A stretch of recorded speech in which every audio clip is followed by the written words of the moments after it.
पर्वत तो और भी हैं, हिमाच्छादित पर्वत और भी हैं, पर हिमालय अतुलनीय है, उसकी कोई उपमा नहीं। हिमालय बस हिमालय जैसा है, गौतम बुद्ध बस गौतम बुद्ध जैसे। पूरी मनुष्य जाति के इतिहास में वैसा महिमापूर्ण नाम दूसरा नहीं।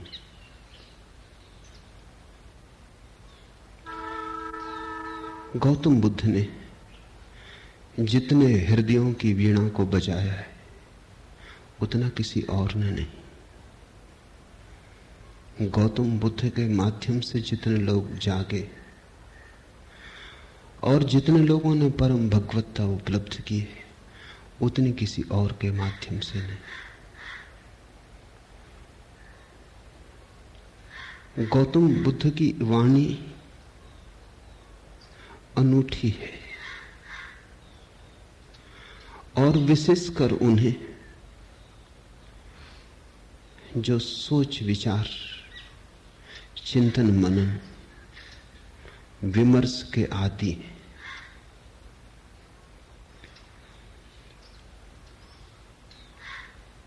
हृदय से भरे हुए लोग सुगमता से परमात्मा की तरफ चले जाते हैं, लेकिन हृदय से भरे हुए लोग कहां हैं? और हृदय से भरने का कोई उपाय भी तो नहीं है। हो तो हो, न हो तो न हो। ऐसी आकस्मिक नैसर्गिक बात पर निर्भर नहीं रहा जा सकता। बुद्ध ने उनको चेताया जिनको चेताना सर्वाधिक कठिन है। विचार से भरे लोग, बुद्धिवादी, चिंतन मननशील,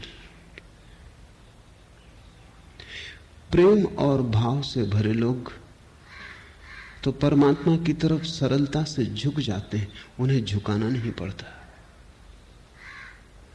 उनसे कोई ना भी कहे तो भी वे पहुंच जाते हैं, उन्हें पहुंचाना नहीं पड़ता। लेकिन वे तो बहुत थोड़े हैं और उनकी संख्या रोज थोड़ी होती गई है। उंगलियों पर गिने जा सके ऐसे लोग हैं। मनुष्य का विकास मस्तिष्क की तरफ हुआ है, मनुष्य मस्तिष्क से भरा है। इसलिए जहां जीसस हार जाएं, जहां कृष्ण की पकड़ न बैठे, वहां भी बुद्ध नहीं हारते। वहां भी बुद्ध प्राणों की अंतरतम में पहुंच जाते। बुद्ध का धर्म बुद्धि का धर्म कहा गया है।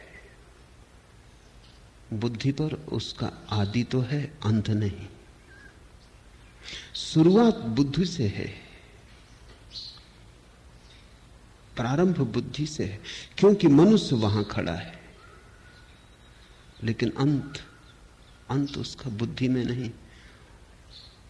अंत तो परम अतिक्रमण है, जहां सब विचार खो जाते, सब बुद्धिमत्ता विसर्जित हो जाती, जहां केवल साक्षी, मात्र साक्षी शेष रह जाता है। लेकिन बुद्ध का प्रभाव उन लोगों में तत्क्षण अनुभव होता है जो सोच विचार में कुशल है। बुद्ध के साथ मनुष्य जाति का एक नया अध्याय शुरू हुआ। 25 वर्ष पहले बुद्ध ने वह कहा जो आज भी सार्थक मालूम पड़ेगा और जो आने वाली सदियों तक सार्थक रहेगा।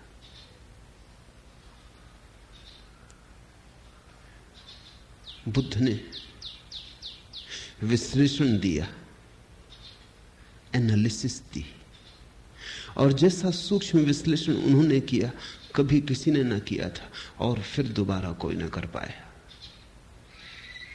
उन्होंने जीवन की समस्या के उत्तर शास्त्र से नहीं दिए, विश्लेषण की प्रक्रिया से दिए। बुद्ध धर्म के पहले वैज्ञानिक, उनके साथ श्रद्धा और आस्था की जरूरत नहीं है, उनके साथ तो समझ पर्याप्त है। अगर तुम समझने को राजी हो तो तुम बुद्ध की नौका में सवार हो जाओगे।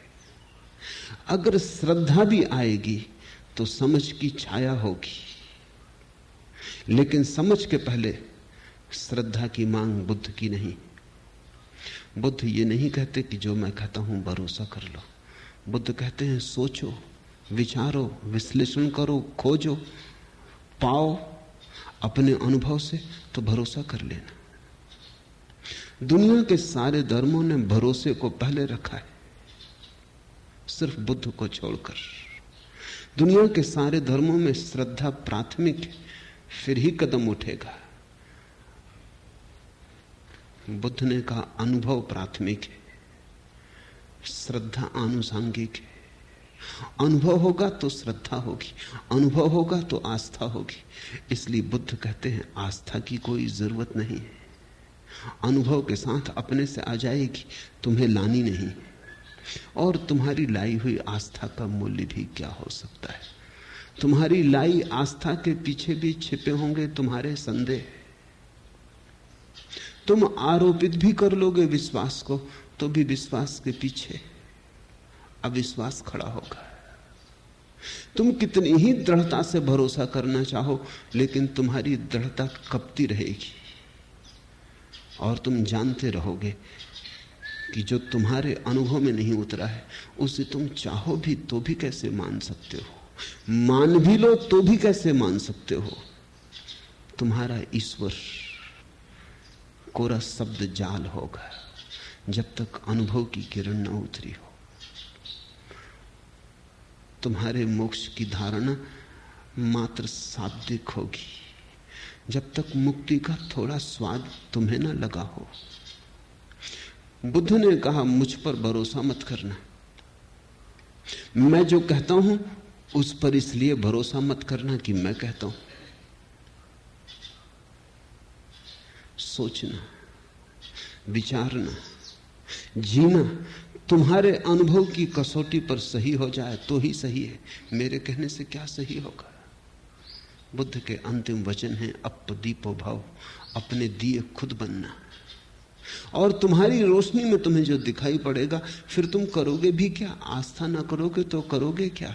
आस्था सहज होगी, उसकी बात ही उठानी व्यर्थ है। बुद्ध का धर्म विश्लेषण का धर्म है, लेकिन विश्लेषण से शुरू होता है, समाप्त नहीं होता। वहां समाप्त तो परम संश्लेषण पर होता है। बुद्ध का धर्म संदेह का धर्म है, लेकिन संदेह से यात्रा शुरू होती है, समाप्त नहीं होती।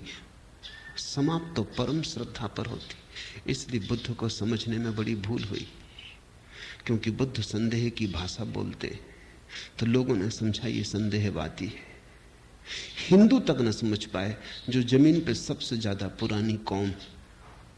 बुद्ध निश्चित ही बड़े अनूठे रहे होंगे, तभी तो हिंदू तक समझने से चूक गए। हिंदुओं तक कोई आदमी खतरनाक लगा, घबराने वाला लगा। हिंदुओं को भी लगा कि ये तो सारे आधार गिरा देगा धर्म के। और यही आदमी है जिसने धर्म के आधार पहली दफा ढंग से रखे।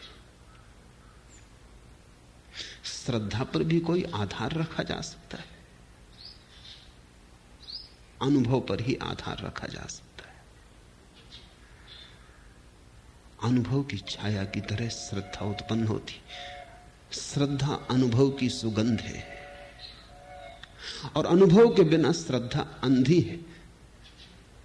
और जिस श्रद्धा के पास आंख ना हो, उससे तुम सत्य तक पहुंच पाओगे? बुद्ध ने बड़ा दुस्साहस किया। बुद्ध जैसे व्यक्ति पर भरोसा करना एकदम सुगम होता है। उसके उठने बैठने में प्रामाणिकता होती है, उसके शब्द शब्द में वजन होता है, उसके होने का पूरा ढंग स्वयं सिद्ध होता है। उस पर श्रद्धा आसान हो जाती है। लेकिन बुद्ध ने कहा, तुम मुझे अपनी बैसाखी मत बनाना। तुम अगर लंगड़े हो, मेरी बैसाखी के सहारे चल लिए, कितनी दूर चलोगे, मंजिल तक न पहुंच पाओगे। आज मैं साथ हूं, कल मैं साथ न रहूंगा, फिर तुम्हें अपने ही पैरों पर चलना है। मेरी रोशनी से मत चलना, क्योंकि थोड़ी देर को संग साथ हो गया है अंधेरे जंगल में, तो मेरी रोशनी में थोड़ी देर रोशन हो लोगे, फिर हमारे रास्ते अलग हो जाएंगे। मेरी रोशनी मेरे साथ होगी, तुम्हारा अंधेरा तुम्हारे साथ होगा। अपनी रोशनी पैदा करो, अप दीपो भव। ये बुद्ध का धम्मपद, कैसे वो रोशनी पैदा हो सकती है अनुभव की, उसका विश्लेषण है। श्रद्धा की कोई मांग नहीं है, श्रद्धा की कोई आवश्यकता भी नहीं है। इसलिए बुद्ध को लोगों ने नास्तिक कहा, क्योंकि बुद्ध ने यह भी नहीं कहा कि तुम परमात्मा पर श्रद्धा करो। तुम कैसे करोगे श्रद्धा? तुम्हें पता होता तो तुम श्रद्धा करते ही, तुम्हें पता नहीं है। इस अज्ञान में तुम कैसे श्रद्धा करोगे? और अज्ञान में तुम जो श्रद्धा बांध भी लोगे, वो तुम्हारी अज्ञान के ईंटों से बना हुआ भवन होगा। उसे तुम परमात्मा का मंदिर कैसे कहोगे? वो तुमने भय में बना लिया होगा। मौत डराती होगी, इसलिए सहारा पकड़ लिया होगा। यहां जिंदगी हाथ से जाती मालूम होती होगी, इसलिए स्वर्ग की कल्पनाएं कर ली होंगी। लेकिन इन कल्पनाओं से, भय पर खड़ी हुई इन धारणाओं से कहीं कोई मुक्त हुआ है? इसी से ही तो आदमी पंगु है, इससे ही तो आदमी पक्षाघात में दबा है। इसलिए बुद्ध ने ईश्वर की बात नहीं की। H.G. वेल्स ने बुद्ध के संबंध में कहा है कि पृथ्वी पर इस जैसा ईश्वरीय व्यक्ति और इस जैसा ईश्वर विरोधी व्यक्ति एक साथ पाना कठिन। So god like and so godless. अगर तुम ईश्वरीय प्रतिभाओं को खोजने निकलो तो तुम बुद्ध से ज्यादा ईश्वरीय प्रतिभा कहां पाओगे? सो गॉडलेस, और फिर भी इतना ईश्वर शून्य, ईश्वर की बात ही नहीं की। इस शब्द को ही गंदा माना, इस शब्द का उच्चार नहीं किया। इससे यह मत समझ लेना कि ईश्वर विरोधी थे बुद्ध। उच्चार नहीं किया क्योंकि उस परम शब्द का उच्चार किया नहीं जा सकता। उपनिषद कहते हैं ईश्वर के संबंध में कुछ कहा नहीं जा सकता, लेकिन इतना तो कह ही देते। बुद्ध ने इतना भी ना कहा। वो परम उपनिषद, उनके पार उपनिषद नहीं जाता। जहां उपनिषद समाप्त होते हैं वहां बुद्ध शुरू होते। आखिर इतना तो कह ही दिया, रोक ना सके अपने को कि ईश्वर निर्गुण है, तो निर्गुण उसका गुण बना दिया। कहा कि ईश्वर निराकार है, तो निराकार उसका आकार हो गया। लेकिन बिना कहे न रह सके। उपनिषद के ऋषि भी बोल गए, मौन में ही संभालना था उस संपदा को, बोलकर गंवा दी। बंधी मुट्ठी लाख की थी, खुली दो कौड़ी की हो गई। वो बात ऐसी थी कि कहनी नहीं थी, क्योंकि तुम जो कुछ भी कहोगे वो गलत होगा।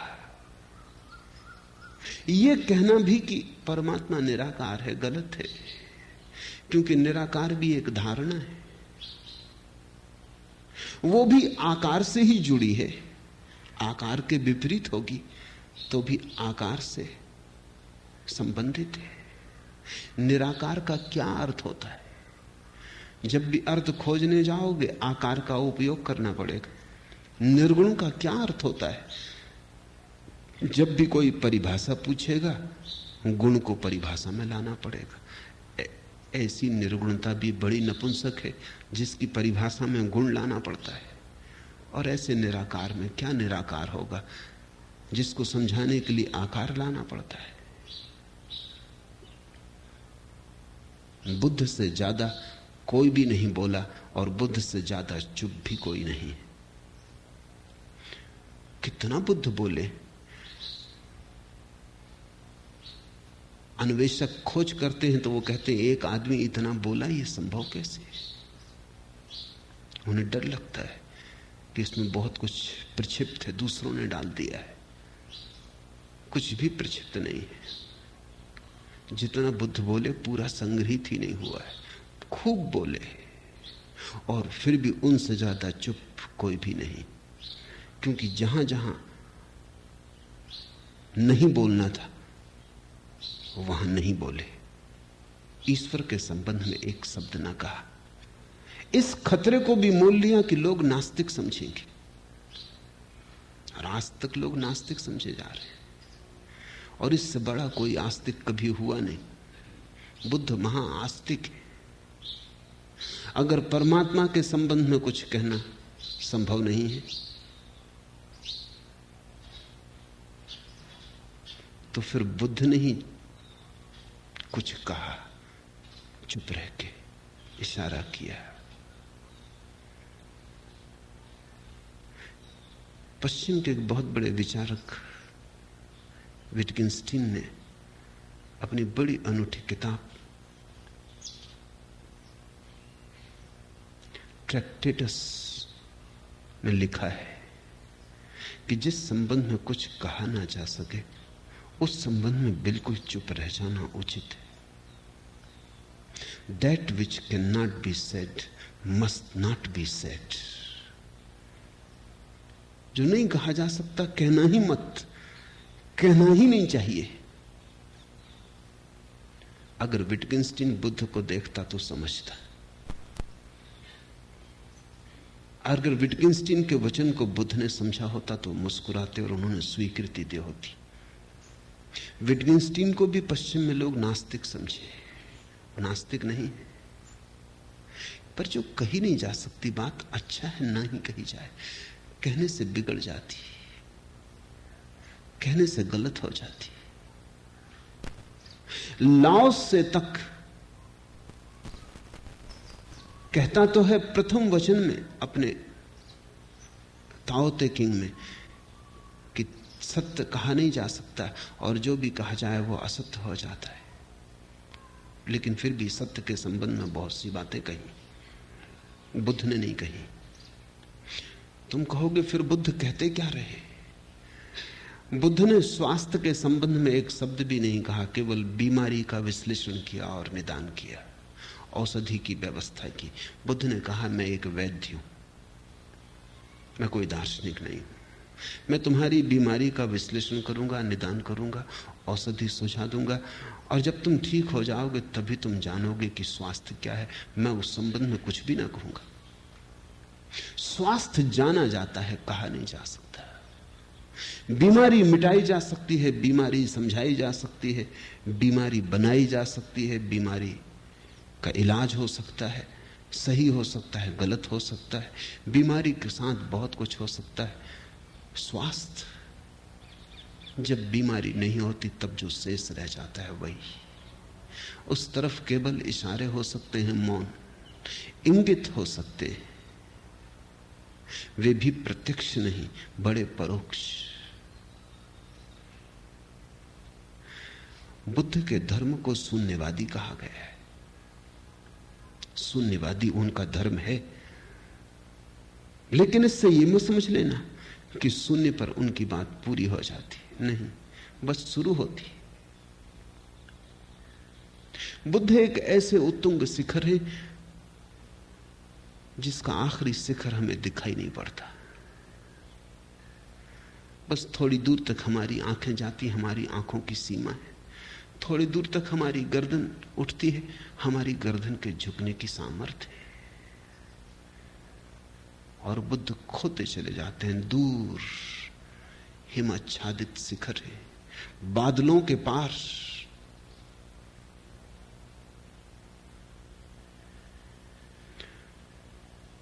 उनका प्रारंभ तो दिखाई पड़ता है, उनका अंत दिखाई नहीं पड़ता। यही उनकी महिमा है। और प्रारंभ को जिन्होंने अंत समझ लिया वो भूल में पड़ गए। प्रारंभ से शुरू करना, लेकिन जैसे जैसे तुम शिखर पर उठने लगोगे और आगे दिखाई पड़ने लगा, और आगे दिखाई पड़ने लगेगा।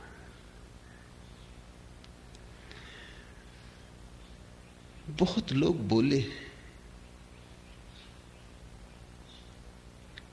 बहुत लोगों ने मनुष्य के रोग का विश्लेषण किया है, लेकिन ऐसा सचोट नहीं। बड़े सुंदर ढंग से लोगों ने बातें कही, बड़े गहरे प्रतीक उपाय में लाए, पर बुद्ध के कहने का ढंग ही और, अंदाजे बयां और। जिसने एक बार सुना पकड़ा गया, जिसने एक बार आंख से आंख मिला ली फिर भटक न पाया। जिसको बुद्ध की थोड़ी सी भी झलक मिल गई उसका जीवन रूपांतरित हुआ।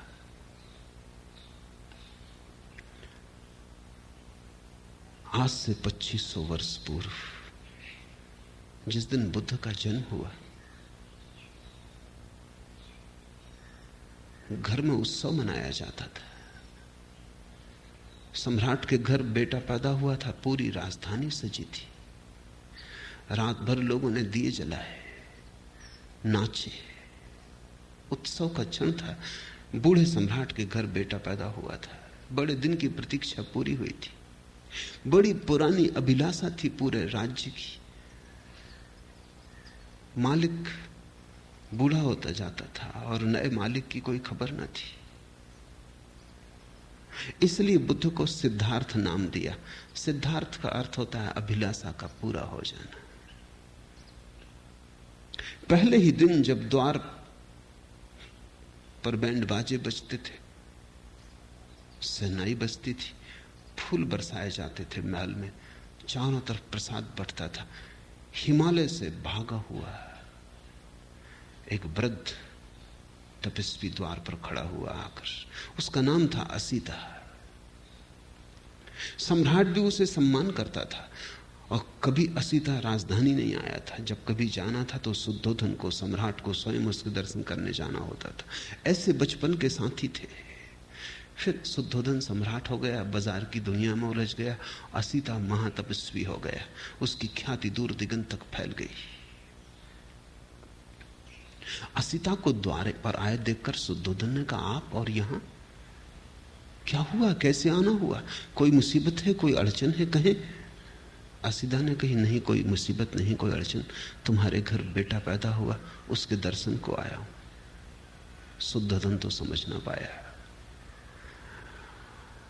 सौभाग्य की घड़ी थी ये कि असीता जैसा तपस्वी और बेटे के दर्शन को आया। भागा गया अंतःगृह में, नवजात शिशु को लेकर बाहर आ गया। असीता झुका और उसने शिशु के चरणों में सिर रख दिए और कहते हैं शिशु ने अपने पैर उसकी जटाओं में उलझा दिए। फिर तब से आदमी की जटाओं में बुद्ध के पैर उलझे, फिर आदमी छुटकारा नहीं पा सका। और असीता हंसने लगा और रोने भी लगा। और शुद्धोधन ने पूछा कि शुभ घड़ी में आप रोते क्यों हैं? असीता ने कहा, ये तुम्हारे घर जो बेटा पैदा हुआ है, ये कोई साधारण आत्मा नहीं, असाधारण है। कई सदियां बीत जाती, ये तुम्हारे लिए ही सिद्धार्थ नहीं है, ये अनंत अनंत लोगों के लिए सिद्धार्थ है। अनेकों की अभिलाषाएं इससे पूरी होंगी। हंसता हूं कि इसके दर्शन मिल गए, हंसता हूं, प्रसन्न हूं कि इसने मुझ बूढ़े की जटाओं में अपने पैर उलझा दिए। ये सौभाग्य का क्षण है। रोता इसलिए हूं कि जब ये कली खिलेगी, फूल बनेगी, जब दिगंत में इसकी सुवास उठेगी और इसकी सुवास की छाया में करोड़ों लोग राहत लेंगे, तब मैं न रहूंगा। ये मेरा शरीर छूटने के करीब आ गया।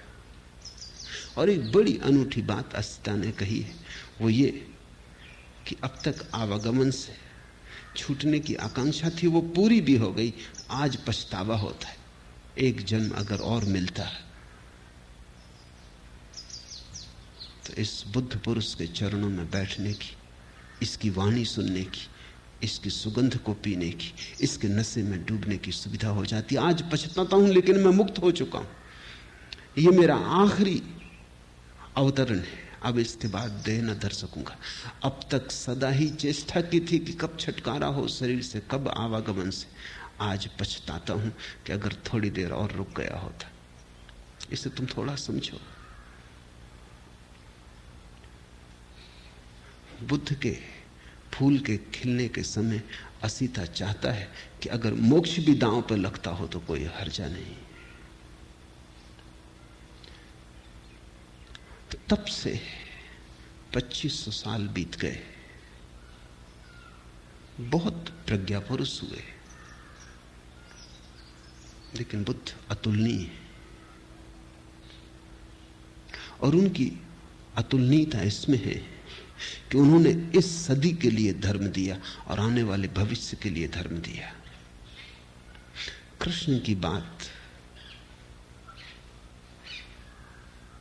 कितनी ही समझा के कही जाए, इस सदी के लिए मौजू नहीं बैठती।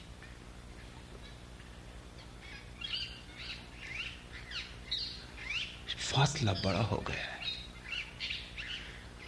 बड़ा अंतराल पड़ गया है। कृष्ण ने जिनसे कहा था उनके मनों में और जिनके मन आज उसे सुनेंगे, बड़ा अंतर है। बुद्ध की कुछ बात ऐसी है कि ऐसा लगता है अभी अभी उन्होंने कही। बुद्ध की बात को समसामयिक बनाने की जरूरत नहीं है, वो समसामयिक है, वो कंटेम्पररी है।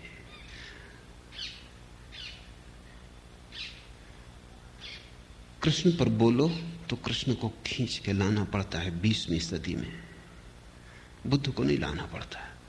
बुद्ध जैसे खड़े ही हैं, 20वीं सदी में ही खड़े, और ऐसा अनेक सदियों तक रहेगा। क्योंकि मनुष्य ने जो होने का ढंग अंगीकार कर लिया है बुद्धि का, वो अब ठहरने को है, वो अब जाने को नहीं। और उसके साथ ही बुद्ध का मार्ग ठहरने को है।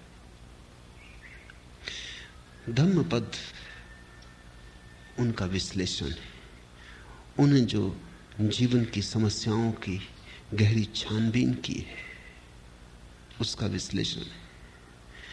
एक एक शब्द को गौर से समझने की कोशिश करना, क्योंकि ये कोई सिद्धांत नहीं है जिन पर तुम श्रद्धा कर लो। ये तो निष्पत्तियां हैं प्रयोग की। अगर तुम भी इनके साथ विचार करोगे तो ही इन्हें पकड़ पाओगे। ये आंख बंद करके स्वीकार कर लेने का सवाल नहीं है, ये तो बड़े सोच विचार मनन का सवाल है।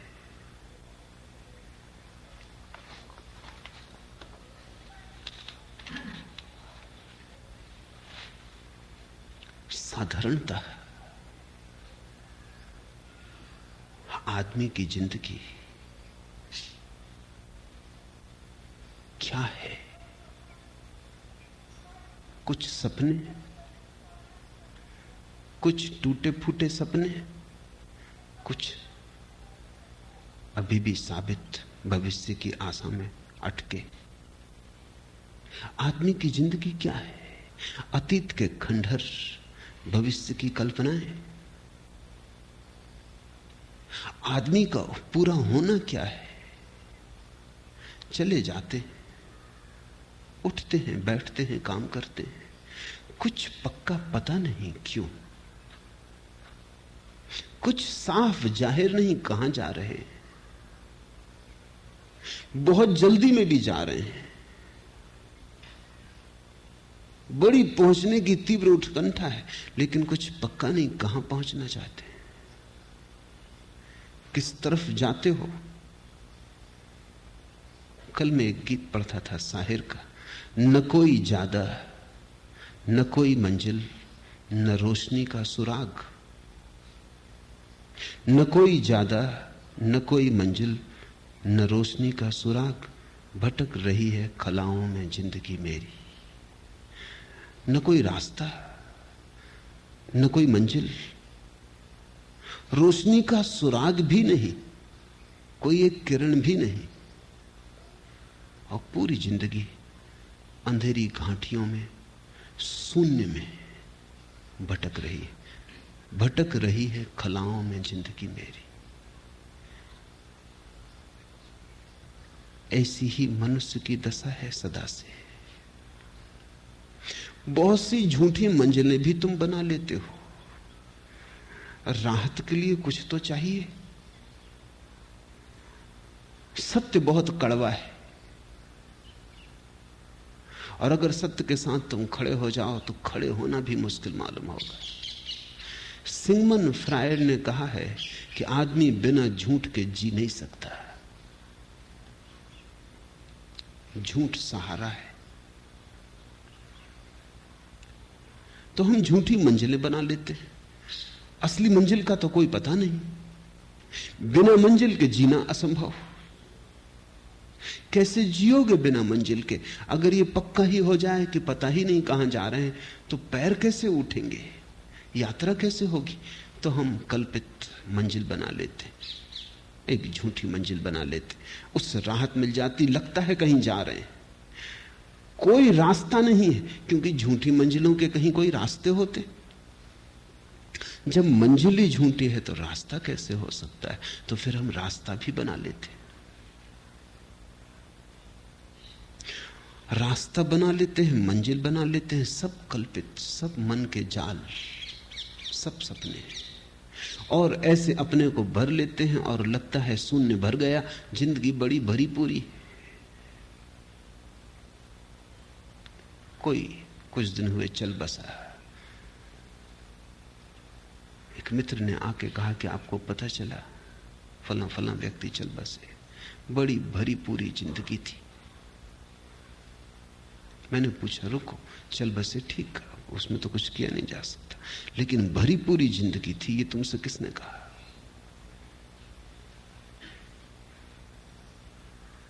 शायद उन्होंने सोच के कहा भी नहीं था, थोड़े झिझके कहा, मैं तो ऐसे ही कह रहा था, कहने की बात थी। पर मैंने कहा तो तुम भी सोचते होगे कि बड़ी भरी पूरी जिंदगी थी, मैं उनको जानता हूं। और अगर तुम मुझसे पूछो तो कुछ भी नहीं हुआ, क्योंकि वो मरे हुए ही थे। अब मरा हुआ मर जाए, इसमें कौन सी बड़ी घटना हो गई? जिंदा वो कभी थे नहीं, क्योंकि जिंदगी तो सत्य के साथ ही उपलब्ध होती है, और कोई जिंदगी नहीं है। लेकिन जो झूठ के साथ जी रहा है वो भी सोचता है जिंदगी भरी पूरी है। कितने झूठ तुमने बना रखे। लड़का बड़ा होगा, शादी होगी, बच्चे होंगे, धन कमाएगा, यश पाएगा, और तुम मर रहे हो। और तुम्हारे बाप भी ऐसे ही मरे कि तुम बड़े होगे, कि शादी होगी, कि धन कमाओगे, और तुम्हारा लड़का भी ऐसे ही मरेगा। जिंदगी बड़ी भरी पूरी जा रही। बाप बेटे के लिए मर जाता है, बेटा अपने बेटे के लिए मर जाता है, ऐसा एक दूसरे पे मरते चले जाते हैं। कोई जीता नहीं। मरना इतना आसान, जीना इतना कठिन। लोग सोचते हैं मौत बड़ी दुस्तर है, गलत सोचते हैं। मौत में क्या दुस्तरता है, क्षण में मर जाते हो। जिंदगी दुस्तर है, 70 साल जीना होता है, और बिना झूठ के तुम जीना नहीं जानते हो, तो तुम 1000 तरह के झूठ खड़े कर लेते हो। यश, पद, प्रतिष्ठा, सफलता, धन। जब इनसे चूक जाते हो तो धर्म, मोक्ष, स्वर्ग, परमात्मा, आत्मा, ध्यान, समाधि पर तुम कुछ ना कुछ, ताकि अपने को भरे रखो। और ध्यान रखना, बुद्ध का सारा जोर झूठ से खाली हो जाने पर है। सत्य से भरना थोड़ी पड़ता है। झूठ से खाली हुए तो जो शेष रह जाता है वही सत्य है। गई बीमारी, जो बचा वही स्वास्थ्य है।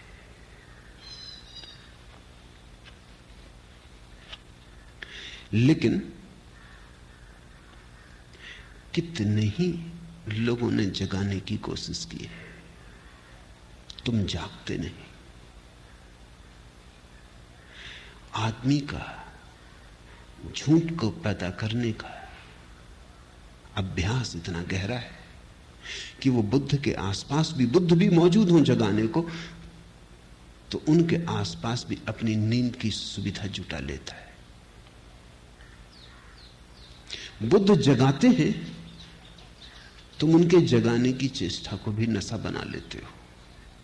तुम हर चीज में से शराब निकाल लेते हो। ऐसी कोई चीज नहीं है जिसमें से तुम शराब ना निकाल लो। इसलिए तो बुद्ध आते हैं, चले जाते हैं, बुद्ध पुरुष पैदा होते हैं, विदा हो जाते। तुम अपनी जगह अडिग खड़े रहते, तुम अपने झूठ से हटते नहीं। शायद बुद्ध पुरुषों ने जो कहा उसको भी तुम अपने झूठ में सम्मिलित कर लेते हो। क्या है तुम्हारे झूठ का राज? अहंकार। अहंकार सरासर झूठ है। ऐसी कोई चीज कहीं है नहीं। तुम हो नहीं, सिर्फ एक भ्रांति हो। है तो पूर्ण, सारा अस्तित्व इकट्ठा है। यह भ्रांति है कि तुम अलग हो। कल ही एक मित्र से मैंने कहा कि अब जागो, तो उन्होंने कहा कि कोशिश बहुत करता हूं, मन निंदा से भी भर जाता है, अपने प्रति अपराधी भी मालूम होता हूं, बेईमान भी मालूम पड़ता हूं, क्योंकि जो करना चाहिए मालूम है, समझ में आता और नहीं कर रहा हूं। तो मैंने उनसे कहा तुम एक ही कृपा करो, ये करने का ख्याल छोड़ दो, क्योंकि उसने पैदा किया,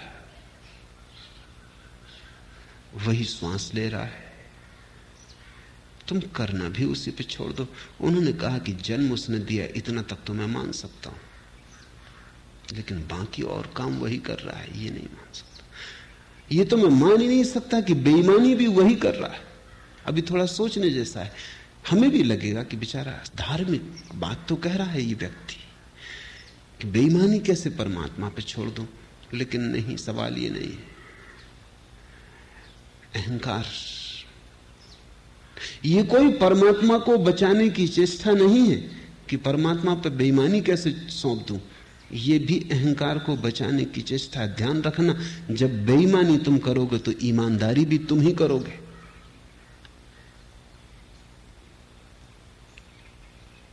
लेकिन जब जन्म भी तुम्हारा अपना नहीं है और मौत भी तुम्हारी अपनी नहीं है, तो दोनों के बीच में तुम्हारा अपना कुछ कैसे हो सकता है?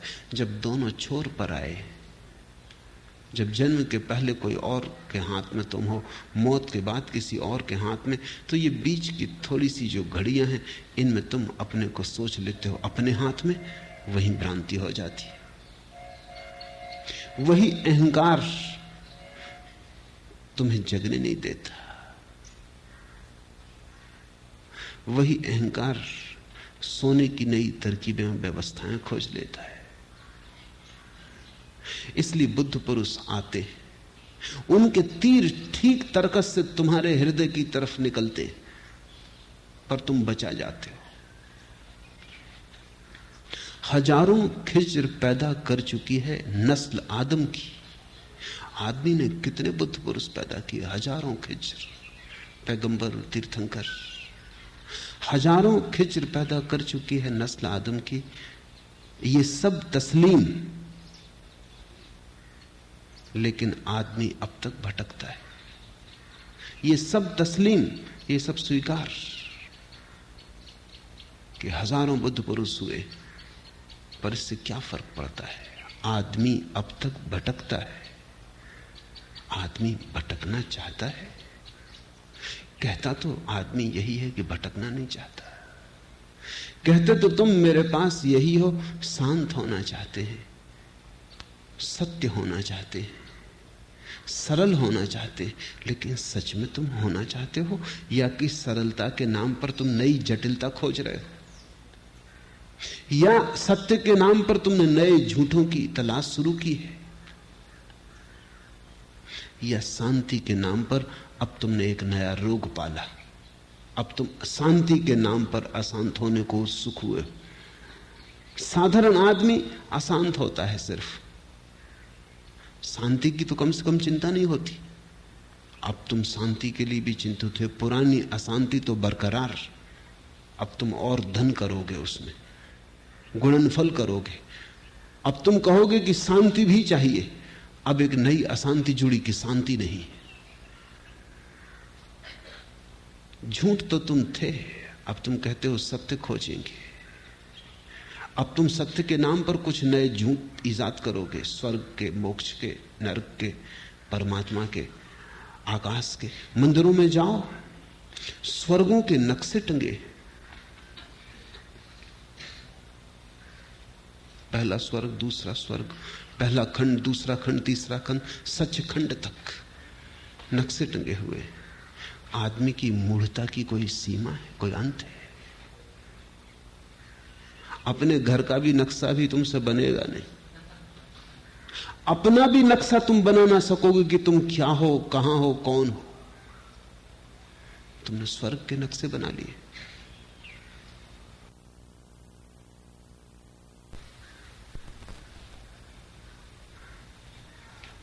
एक दुकान पर एक शिकारी कुछ सामान खरीद रहा था। अफ्रीका जा रहा था शिकार करने, कहीं जंगल में भटक ना जाए, इसलिए उसने एक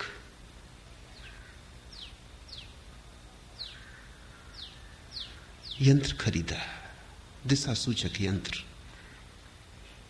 कंपास। और तो सब ठीक था, उसने खोल के देखा, लेकिन कंपास में पीछे एक आईना भी लगा था। ये उसकी समझ में ना आया, कभी ये कोई कंपास है या किसी स्त्री का साज श्रृंगार का सामान? इसमें आईना किस लिए लगा है? ये दिशा सूचक यंत्र है, इसमें आईने की क्या जरूरत? उसने दुकानदार से पूछा कि और सब तो ठीक है, लेकिन ये मेरी समझ में नहीं आया कि इसमें आईना क्यों लगा। दुकानदार ने, ये इसलिए कि जब तुम भटक जाओ तो कंपास तो बताएगा स्थान, आईने में तुम देख लेना ताकि पता चल जाए कौन भटक गया है। कहां भटक गए हो ये तो कंपास से पता चल जाए, लेकिन कौन भटक गया है अपना पता नहीं। स्वर्ग के नक्शे बना दिए।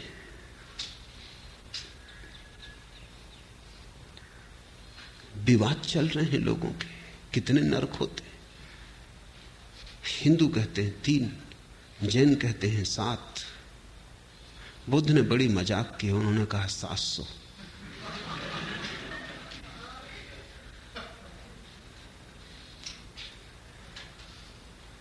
ये मजाक की है, क्योंकि बुद्ध को जरा भी उत्सुकता नहीं इस तरह की मूर्ताओं में। लेकिन मजाक भी नहीं समझ पाते लोग। बुद्ध के मानने वाले हैं जो कहते हैं कि नहीं 700 ही होते हैं, इसलिए कहे। मैं तुमसे कहता हूं 7000।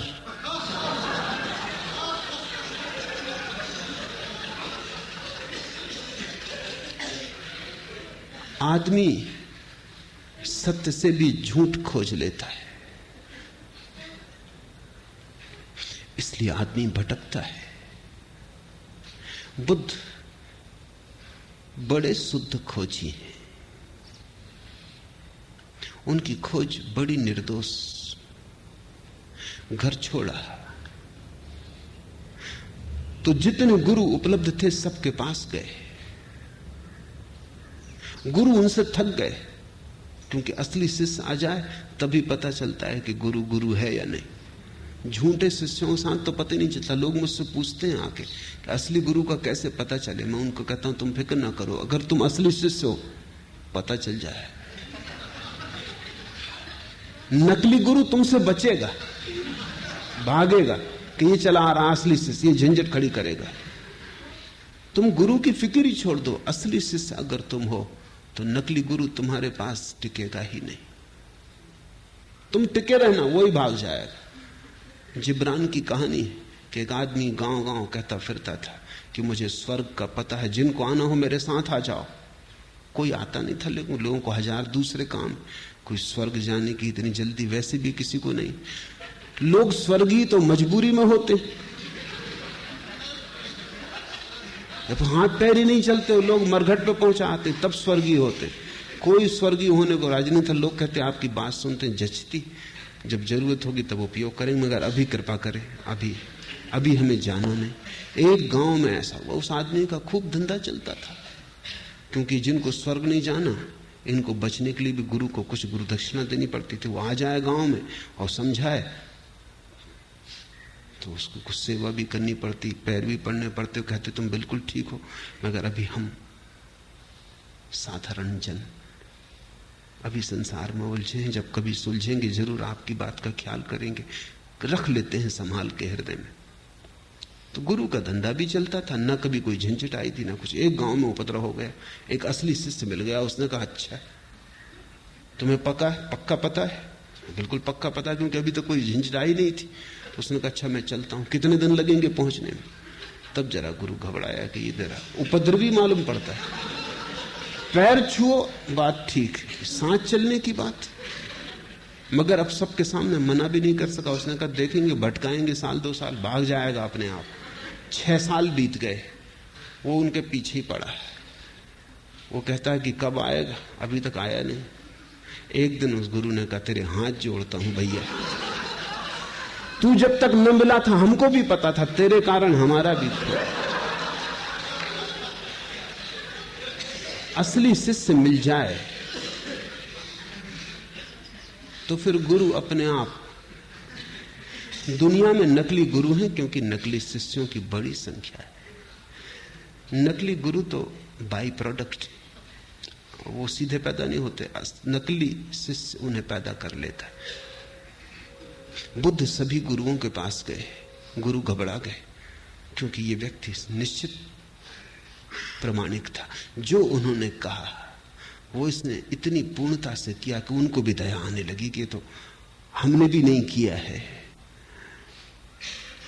कोई करते नहीं था तब तक बात ठीक थी, इस पे दया आने लगी। इससे ये भी ना कह सकते थे कि तुमने पूरा नहीं किया इसलिए उपलब्ध नहीं हो रहा है। इसने पूरा किया, उसमें तो रत्ती भर कमी नहीं रखी। गुरु ने हाथ जोड़ के कहा बस हम यहां तक तुम्हें बता सकते थे, इसके आगे हमें खुद भी पता नहीं। सारे गुरुओं को बुद्ध ने चुका डाला, एक गुरु साबित ना हुआ। तब सिवाय इसके कोई रास्ता ना रहा कि खुद खोजे। और इसलिए बुद्ध की बातों में बड़ी ताजगी है, क्योंकि उन्होंने खुद खोजा, किसी गुरु से नहीं पाया था, किसी से सुन के नहीं दोहराया था, फिर खुद खोज पर निकले, नितांत अकेले, बिना किसी सहारे के। शास्त्र धोखा दे गए, गुरु धोखा दे गए, सब पीछे हट गए, अकेला रह गया खोजी। ऐसा ही होता है, जब तुम्हारी खोज असली होगी तुम पाओगे शास्त्र काम नहीं देते। शास्त्र तभी तक काम देते हैं जब तक तुम उनका भजन पाठ करते हो, बस तभी तक।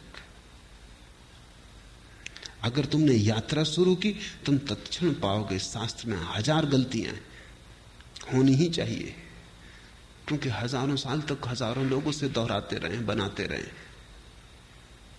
उसमें बहुत कुछ छूट गया, बहुत कुछ जुड़ गया है।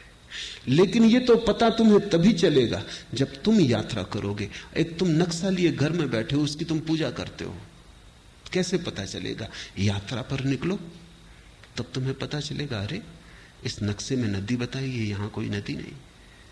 इस नक्शे में पहाड़ बताया है, यहां कोई पहाड़ नहीं। इस नक्शे में कहा बाएं मुड़ना, बाएं मुड़ो तो गड्ढ है, यात्रा होती नहीं। दाएं मुड़ो तो ही हो सकती है। जब तुम यात्रा पर निकलोगे तभी परीक्षा होती तुम्हारे नक्शों की, उसके बिना कोई परीक्षा नहीं। जो भी यात्रा पर गए उन्होंने शास्त्र को सदा कम पाया, जो भी यात्रा पर गए उन्होंने गुरुओं को कम पाया। जो भी यात्रा पर गए उन्हें एक बात अनिवार्य रूपेण पता चली कि प्रत्येक को अपना मार्ग स्वयं ही खोजना पड़ता है। दूसरे से सहारा मिल जाए बहुत, पर कोई दूसरा तुम्हें मार्ग नहीं दे सकता, क्योंकि दूसरा जिस मार्ग पर चला था तुम उस पर कभी भी ना चलोगे। वो उसके लिए था, वो उसका था, वो उसके स्वभाव में अनुकूल बैठता था। और प्रत्येक व्यक्ति अद्वितीय है, बुद्ध ने यह घोषणा की कि प्रत्येक व्यक्ति अद्वितीय है, इसलिए एक ही राजपथ पर सभी नहीं जा सकते, सबकी अपनी पगडंडी होगी। इसलिए सद्गुरु तुम्हें रास्ता नहीं देता, केवल रास्ते को समझने की परख देता है। सद्गुरु तुम्हें विस्तार के नक्शे नहीं देता, केवल रोशनी देता है ताकि तुम खुद विस्तार देख सको, नक्शे तय कर सको। क्योंकि नक्शे रोज बदल रहे हैं। जिंदगी कोई स्थिर बात नहीं है, जड़ नहीं है। जिंदगी प्रवाह है। जो कल था वो आज नहीं है, जो आज है वो कल नहीं होगा। सद्गुरु तुम्हें प्रकाश देता, रोशनी देता, दिया देता हाथ में कि ये दिया ले लो, अब तुम खुद खोजो और निकल जाओ। और ध्यान रखना, खुद खोजने से जो मिलता है वही मिलता है। जो दूसरा दे दे वो मिला हुआ है ही नहीं। दूसरे का दिया छीना जा सकता है, खुद का खोजा भर नहीं छीना जा सकता। और जो छिन जाए वो कोई अध्यात्म है, जो छीना ना जा सके वही।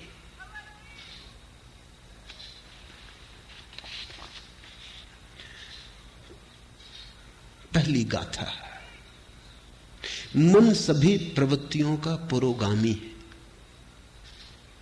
मन उनका प्रधान है, वे मनोमय है। यदि कोई दोषयुक्त मन से बोलता है या कर्म करता है तो दुख उसका अनुसरण वैसे ही करता है जैसे गाड़ी का चक्का खींचने वाले बैलों के पैर का। छोटा सूत्र पर बड़ा दूरगामी।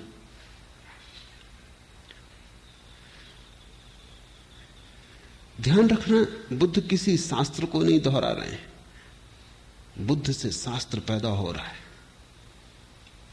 मन सभी प्रवृत्तियों का पुरोगामी है। कोई भी वृत्ति उठती है। राह पर तुम खड़े हो, एक सुंदर कार निकली, क्या हुआ तुम्हारे मन में?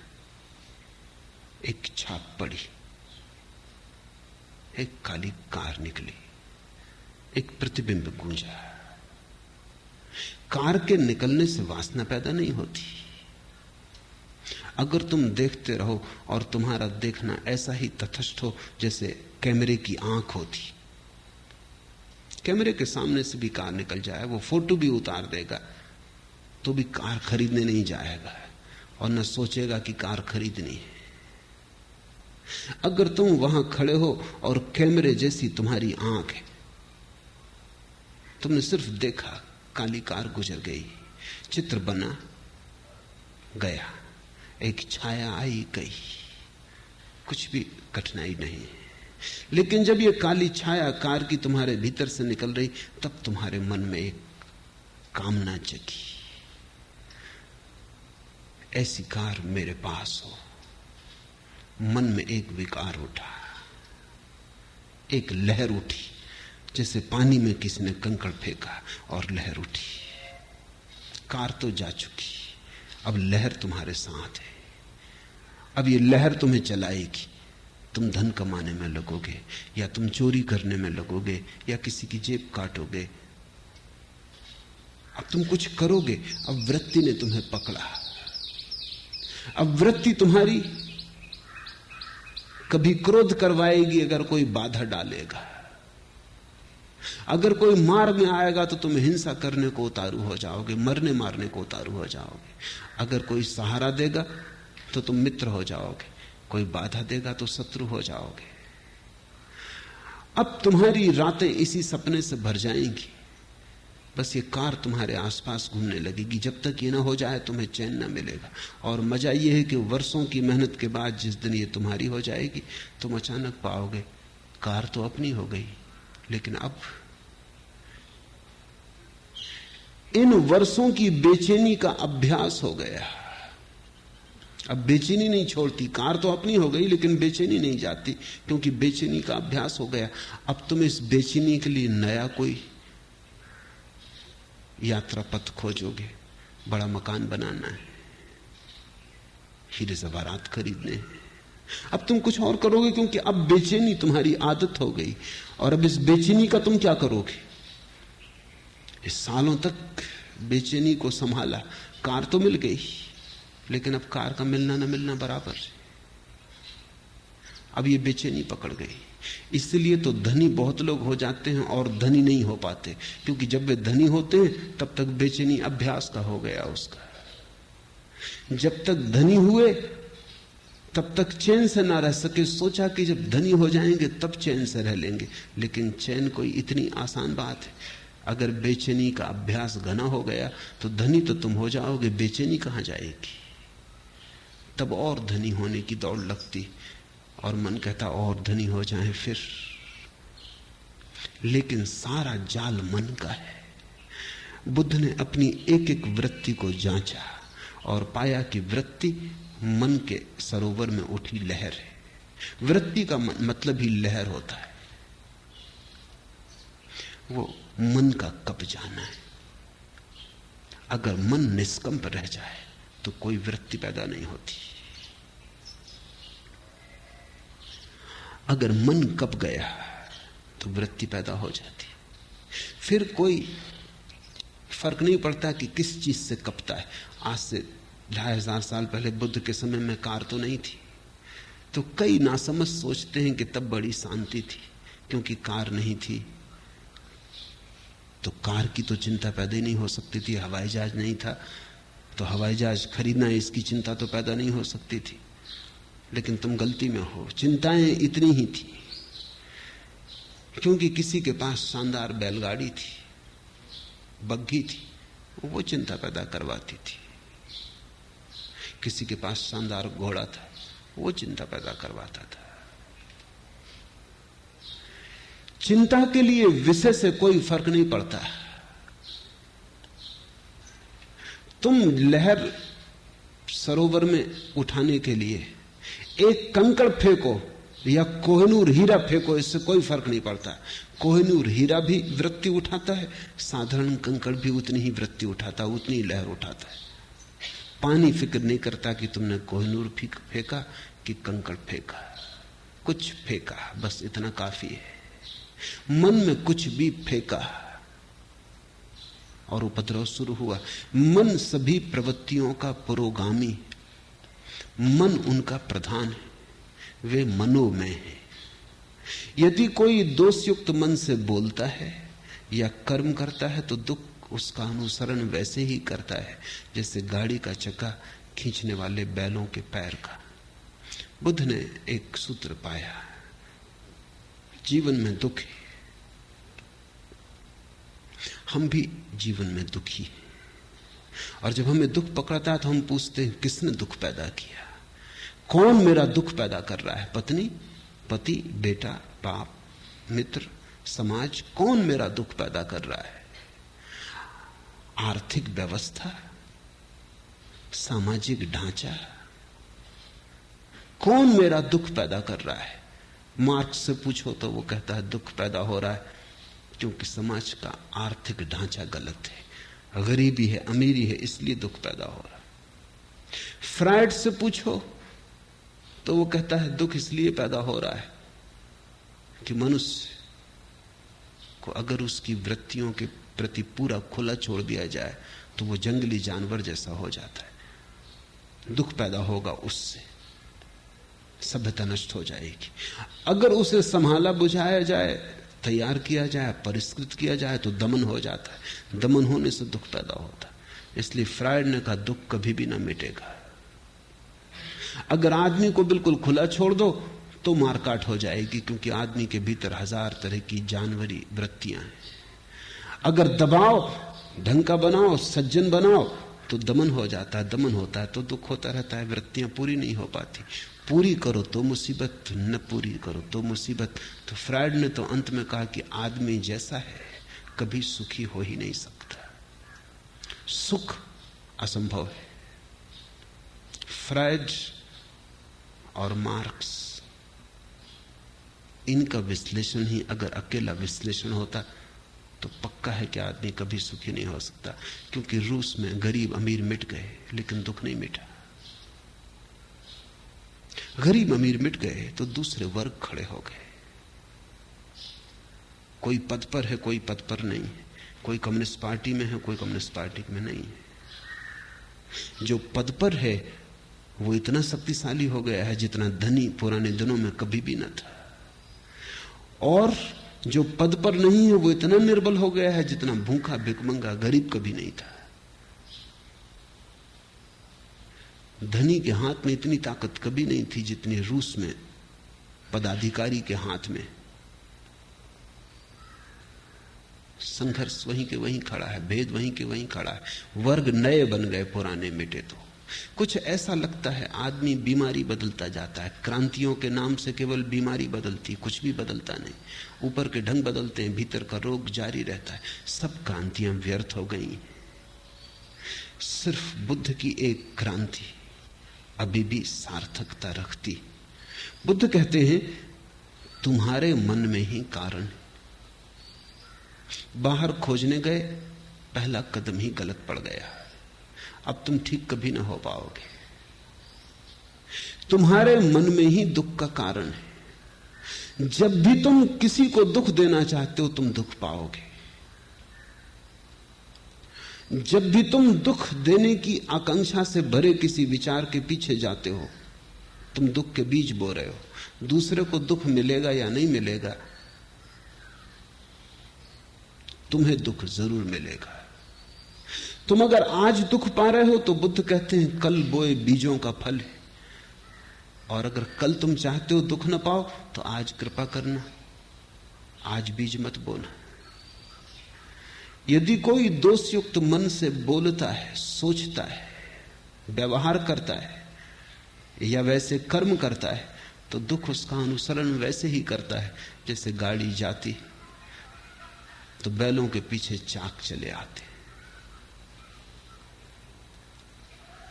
तुम्हारे मन में अगर किसी को भी दुख देने का जरा सा भी भाव है तो तुम अपने लिए बीज बो रहे हो। क्योंकि तुम्हारे मन में जो दुख देने का बीज है वो तुम्हारे ही मन की भूमि में गिरेगा, किसी दूसरे की मन की भूमि में नहीं गिर सकता। बीज तो तुम्हारे भीतर है, वृक्ष भी तुम्हारे भीतर ही होगा, फल भी तुम ही भोगोगे। अगर बहुत गौर से देखा जाए तो जब तुम दूसरे को दुख देना चाहते हो तब तुमने अपने को दुख देना शुरू कर ही दिया। तुम दुखी होने शुरू हो ही गए। तुम क्रोधित हो, किसी पर क्रोध करके उसे नष्ट करना चाहते हो, उसे तुम करोगे या नहीं ये दूसरी बात है, लेकिन तुमने अपने को नष्ट करना शुरू कर दिया। बुद्ध कहते थे क्रोध से बड़ी कोई मूढ़ता नहीं। दूसरे के कसूर के लिए तुम अपने को दंड देते हो। एक आदमी ने तुम्हें गाली थी, कसूर उसका होगा, अब क्रोधित तुम हो रहे हो, दंड तुम अपने को दे रहे हो, कसूर उसका था। इससे ज्यादा मूढ़ता और क्या हो सकती। उसने गाली दी, उसकी समस्या है, तुम क्यों बीच में आते हो। तुम गाली मत लो, लेने पर निर्भर है, लेना आवश्यक नहीं। आप मुझे गाली दे सकते हैं लेकिन लेने पर थोड़ी मजबूर कर सकते। देना आपके बस में, लेना मेरे बस में। उस मालकियत को मुझसे कोई कभी नहीं छीन सकता। मैं कह सकता हूं कि नहीं लेता, फिर तुम क्या करोगे। तुम्हारी गाली तुम्ही पर लौट जाएगी।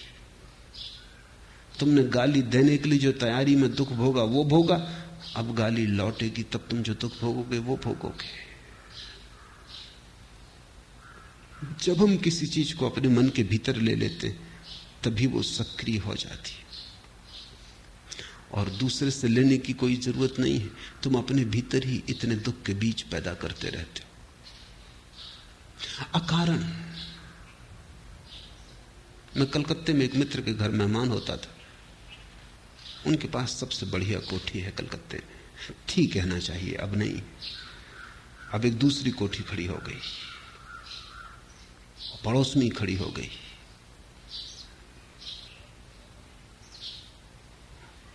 जब मैं उनके घर मेहमान होता था तो वो हमेशा अपने मकान में मुझे ले जाते। कई बार दिखा चुके थे मगर फिर दिखाते। उनका रस खत्म नहीं होता था। स्विमिंग पूल, बगीचा सब दिखाते।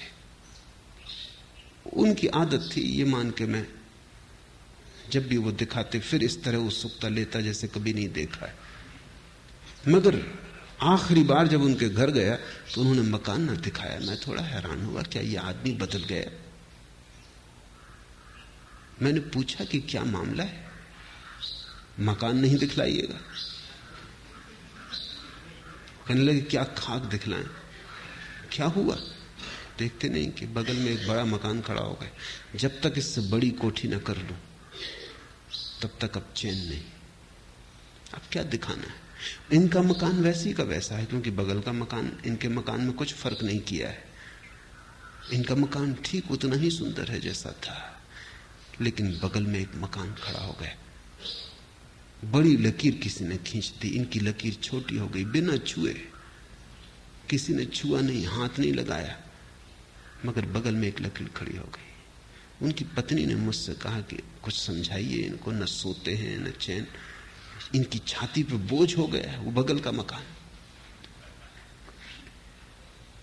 बगल के मकान वाले को शायद पता भी ना हो कि कोई जला भुंजा जा रहा है, कि कोई मरा जा रहा है, मगर इस आदमी ने अपने भीतर एक बीज बो लिया। ये उस मकान से नहीं आया है, क्योंकि इसकी पत्नी को कोई तकलीफ नहीं, इसकी पत्नी भी वही है, इसे कोई तकलीफ नहीं है। मकान से नहीं आया है, इसके अपने भीतर के मन का रोग है। एक ईर्ष्या जगी, अहंकार को चोट लगी है। मैंने उनसे कहा कि मैं सदा जानता था कभी न कभी ये झंझट होगी। आप अपने मन में अपने मकान का इतना रस लेते कि कोई भी मकान अगर खड़ा हो गया तो आप जी ना सकोगे। क्योंकि सदा आपको देख के मुझे ऐसा लगा ये मकान आपके लिए नहीं है, आप मकान के लिए हो। आप मालिक नहीं हो, ये मकान मालिक है। आप वस्तु को अपना सब संभाल दिए, दे दिए वस्तुओं को, आप गुलाम हो गए। मुझे डर था कि कभी न कभी ये होगा, कोई मकान बड़ा बगल में खड़ा हो जाएगा तो तुम न झेल पाओगे। वो रुग्ण रहने लगे जब से वो मकान बन गया।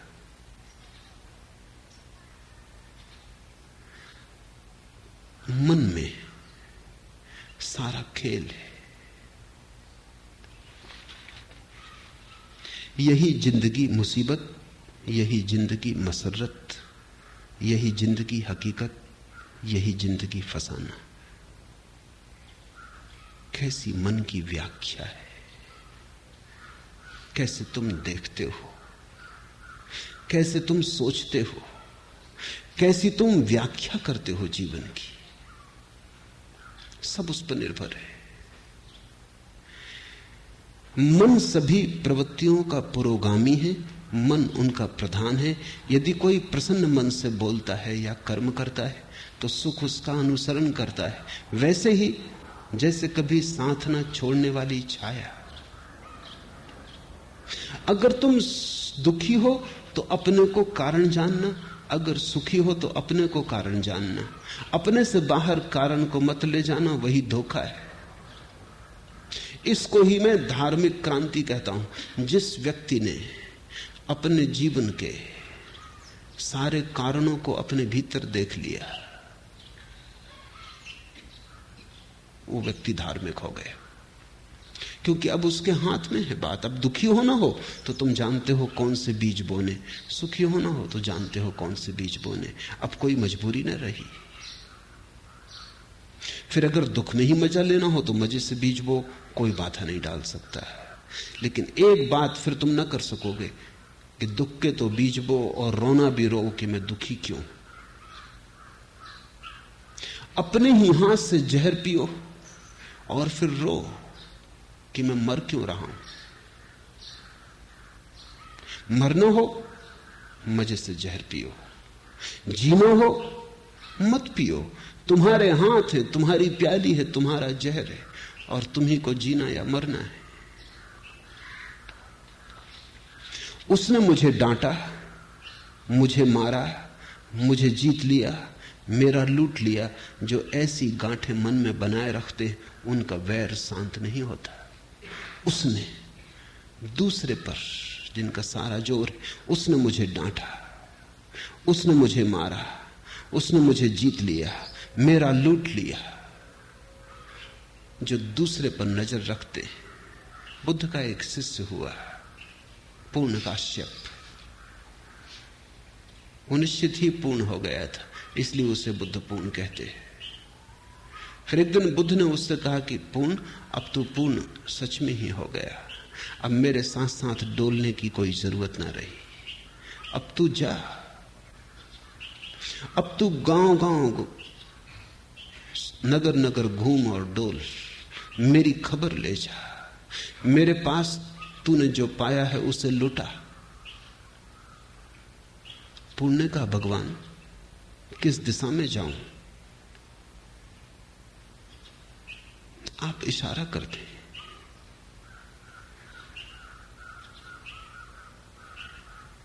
बुद्ध ने कहा तू खुद ही चुन ले, अब तू खुद ही समर्थ है, अब मेरे इशारे की भी कोई जरूरत ना रही।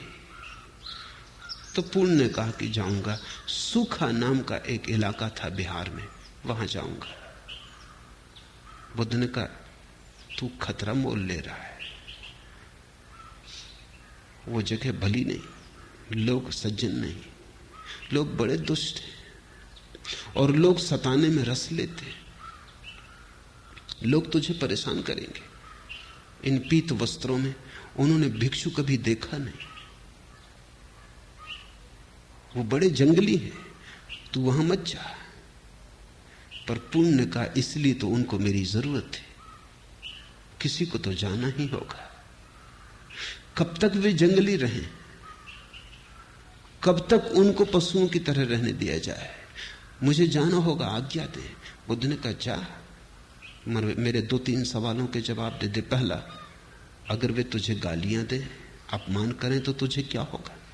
तो पूर्ण ने कहा ये भी आप मुझसे पूछते हैं क्या होगा? आप भली भांति जानते कि मैं प्रसन्न होऊंगा, क्योंकि मेरे मन में यह भाव उठेगा कितने भले लोग हैं, सिर्फ गालियां देते, मारते नहीं।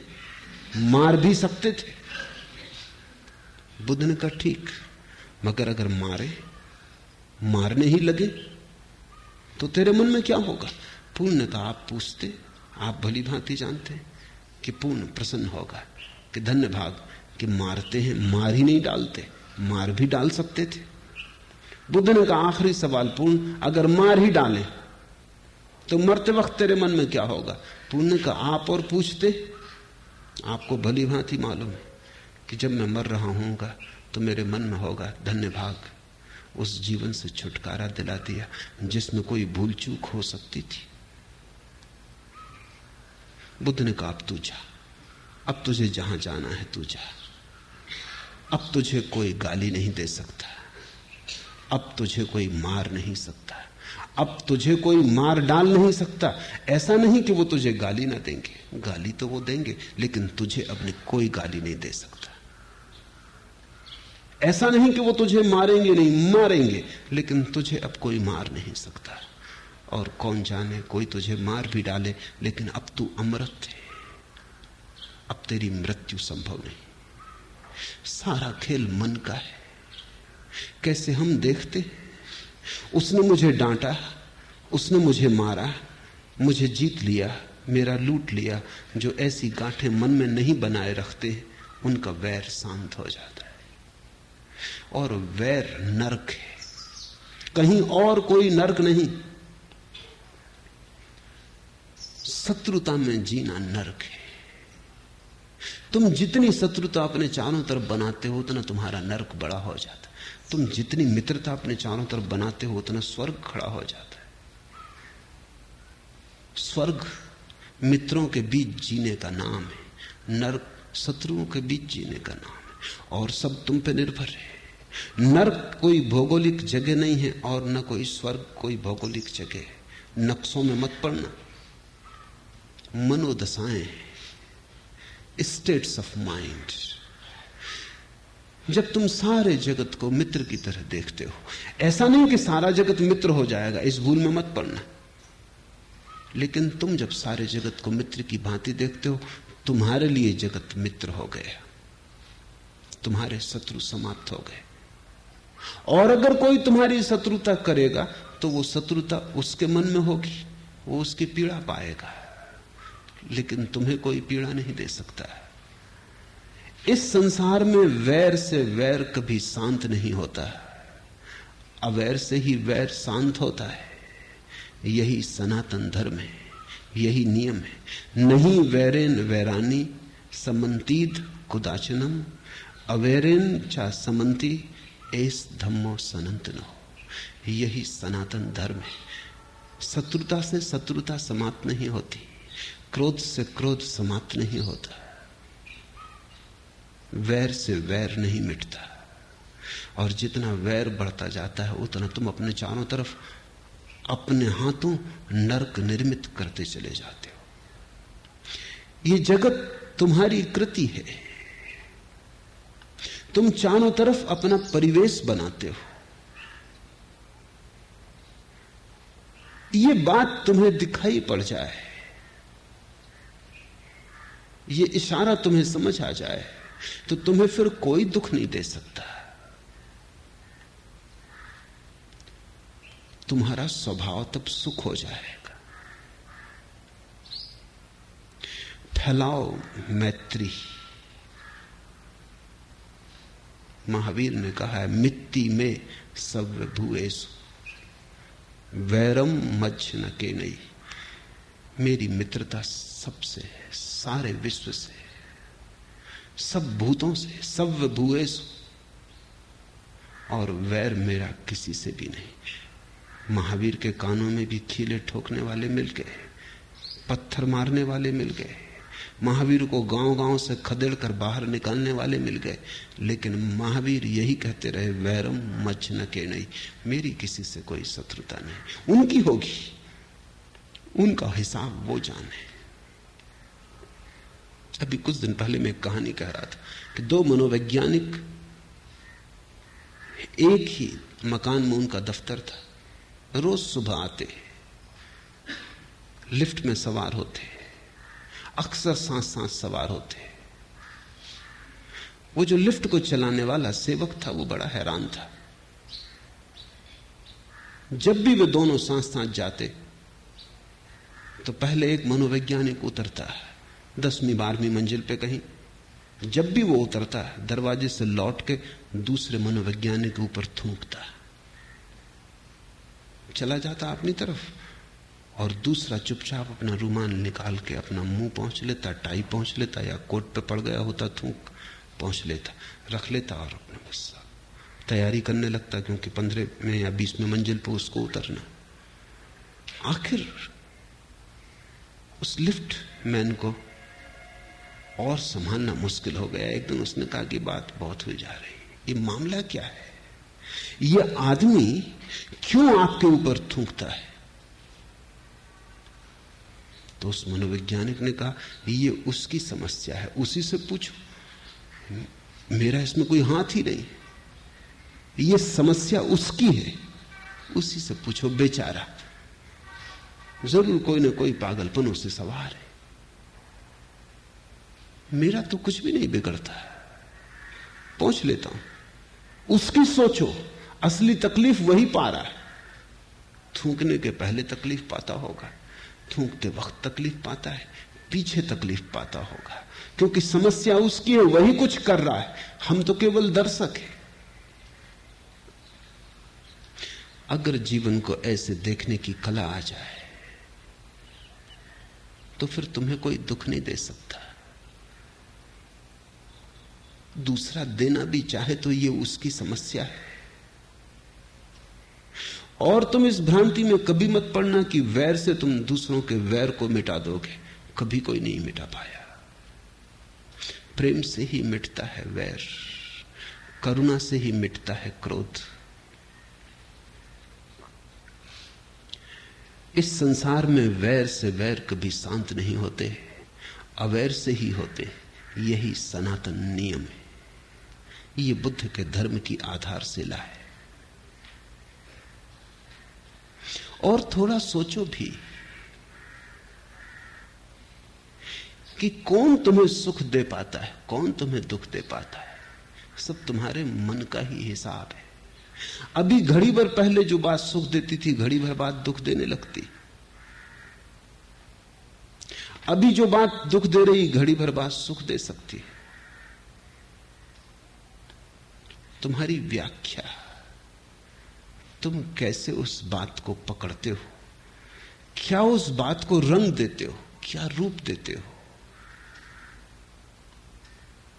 और अगर तुम्हें यह दिखाई पड़ जाए कि कोई दूसरा सुख नहीं दे सकता, तो दुख कैसे देगा? किसने तुम्हें कभी कोई सुख दिया? याद है कुछ? किसने तुम्हें कभी कोई आनंद दिया? याद है कुछ? और जब किसी ने कोई सुख नहीं दिया, तो दुख कोई क्या देगा? मैं एक गीत कल पढ़ता था, बात मूल्यवान लगी। डरूं में किस लिए गुस्से से, प्यार में क्या था। मैं अब खिजा जो रोऊं, बहार में क्या था। डरूं में किस लिए गुस्से से, प्यार में क्या था। जब दूसरे के प्यार से कुछ न मिला, तब उसके गुस्से से क्या परेशान होना है। जब प्यार ही कुछ न दे सका, तो गुस्सा क्या छीन लेगा। मैं अब खिजा जो रोऊं, बहार में क्या था। और अब पतझड़ आ गई, सब वीरान हुआ जाता है। इसको रोऊं, लेकिन बहार में क्या था। जब बहार थी, तब भी जब कुछ पास न था, जब बहार में भी कोई सुख न मिला, तो अब पतझड़ में दुख का क्या प्रयोजन है। लेकिन आदमी बड़ा अजीब है, जिनसे तुम्हें सुख नहीं मिला, उनसे भी तुम दुख ले लेते हो। जिनके जीते जी तुम्हें कभी कोई शांति नहीं मिली, उनके मरने पर तुम रोते हो। मैं एक युगल को जानता हूं। जब तक पति जिंदा रहा, पति और पत्नी निरंतर कलह करते रहे।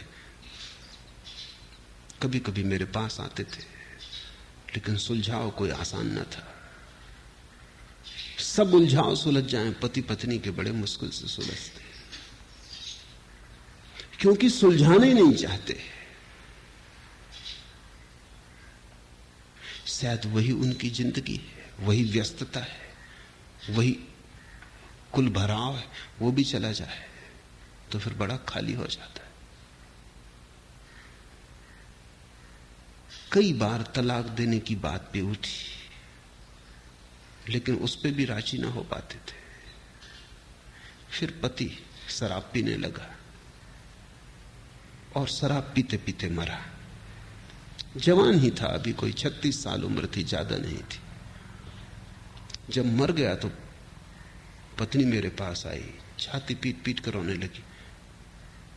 मैंने उससे कहा, अब तू रोना बंद कर, क्योंकि जिस आदमी के कारण तू कभी हंसी नहीं, उसके लिए रोना क्या। और मैं जानता हूं कि 1000 बार तेरे मन में यह सवाल उठता रहा होगा कि यह आदमी मर ही जाए तो अच्छा। बोल, झूठ कहता हूं या सच। वो थोड़ी चौंकी। उसने कहा, आपको कैसे पता चला? पता चलने की क्या बात है। कितनी बार तूने नहीं सोचा है कि आदमी मर ही जाए तो झंझट मिटे। अब मर गया, आकांक्षा पूरी हो गई, अब क्यों रोती है? जिससे तुझे सुख नहीं मिला, उससे दुखी होने का क्या प्रयोजन है। लेकिन यही बड़े मजे की बात है, सुख लेने में तो तुम बड़े कंजूस, दुख लेने में तुम बड़े कुशल। सुख तो तुम बामुश्किल स्वीकार करते हो, दुख तुम द्वार सजा के खड़े हो सदा, स्वागतम, हाथ फैलाए खड़े हो सदा। तुम दुखी होना चाहते हो, दुखवादी हो, अन्यथा कोई कारण नहीं तुम्हारे दुखी होने का। जीवन को जो जानते हैं वो पहचान लेते हैं कि न तो दूसरे से सुख मिलता है न दुख मिलता है। ना तो किसी के जीवन से तुम्हें जीवन मिलता है, न किसी के मौत से तुम्हें मौत मिलती है। डरूं मैं किस लिए गुस्से से, प्यार में क्या था, मैं अब खिजा जो रहूं, बाहर में क्या था। और जब तुम्हें दोनों बातें साफ दिखाई पड़ जाती हैं, तब जैसे एक उद्घाटन हो जाता है भीतर, एक बिजली कौन जाती कि ये मैं ही हूं, अपनी ही शक्ल देखता हूं, दूसरे तो केवल दर्पण है। अपने ही प्रतिबिंब, अपनी ही प्रतिध्वनि, अपनी ही परछाई पकड़ता हूं, दूसरे तो केवल दर्पण है, घाटियां हैं जिनमें अपनी ही आवाज गूंज के लौट आती। इसे बुद्ध एस धम्मो सनातनो कहते हैं। यही धर्म का सनातन सूत्र है। न परमात्मा, न मोक्ष, न वेद, न आत्मा, कोई भी धर्म के मूल आधार नहीं है। बुद्ध कहते हैं एस धम्मो सनातनो। ये छोटा सा सूत्र कि तुम्हारे दुख के कारण तुम हो, तुम्हारे सुख के कारण तुम हो, और दूसरे को दुख देने से तुम कभी सुख न पा सकोगे, दूसरे को सताने से कभी तुम उत्सव न मना सकोगे। वैर से वैर शांत नहीं होता, अवैर से शांत हो जाता है। अवैर बरस जाए, वैर की अग्नि शांत हो जाती। फिर हो या न शांत, ये कोई सवाल नहीं है, तुम्हारे लिए समाप्त हो जाती है। जिस व्यक्ति को यह सूत्र समझ में आ गया, उसके लिए नरक नहीं, वो यहीं इसी क्षण स्वर्ग में प्रविष्ट हो जाता है। उसका स्वर्ग कल नहीं है, उसका स्वर्ग अभी है। हम इस संसार में नहीं रहेंगे, सामान्य जन ये नहीं जानते, और जो इसे जानते हैं उनके सारे कलह शांत हो जाते। बड़ी थोड़ी देर का बसेरा है, रैन बसेरा। सुबह हुई और चल पड़ेंगे यात्री। ये कारवां यहीं ठहरा ना रहेगा। ये तंबू हैं जिनको तुमने घर समझा है, ये अभी अभी लगाए हैं, अभी अभी उखाड़ने का वक्त आ जाए। और कितने कारवां तुमसे पहले निकल चुके, उनके पद चिन्ह भी नहीं रह गए, खो गए हैं बिल्कुल। दूर उनके पैरों की, घुड़सवारों की उड़ती धूल भी दिखाई नहीं पड़ती। सिकंदर की फौजों की उड़ती धूल भी अब दिखाई नहीं पड़ती। यहां क्षण भर हम हैं। हम जैसे बहुत लोग पहले थे। वैज्ञानिक कहते हैं कि एक एक आदमी के नीचे कम से कम 10-10 आदमियों की लाश गड़ी। तुम जहां बैठे हो वहां 10 आदमी मर चुके। हर आदमी मरघट पे बैठा है, लाशों के ढेर पे बैठा है। कितनी देर तुम जिंदा रहोगे? थोड़ी देर जल्दी तुम भी 11वीं लाश बन जाओगे और 12वां आदमी तुम्हारे ऊपर बैठा होगा। कारवां की उड़ती धूल भी दिखाई नहीं पड़ती, कारवां खुद ही धूल हो गए। इस संसार में सदा नहीं रहेंगे, ऐसा जिसको समझ में आ गया उसी को इस संसार में रहने का ढंग आ गया। जिसको समझ में आ गया कि ओस की बूंद है, अब गिरी तब गिरी, भोर की तरैया है, अभी अब डूबी तब डूबी, क्षण भर का खेल है, फिर क्या चिंता है, फिर किसको दुख देना है, किसको पीड़ा देनी, किससे शत्रुता लेनी है। शत्रुता हम ले पाते हैं इसी आधार पर कि जैसे सदा रहना है। तुम थोड़ा सोचो, अगर इसी वक्त खबर आ जाए कि आज सांझ तुम्हारी मौत हो जाएगी, पक्की खबर आ जाए,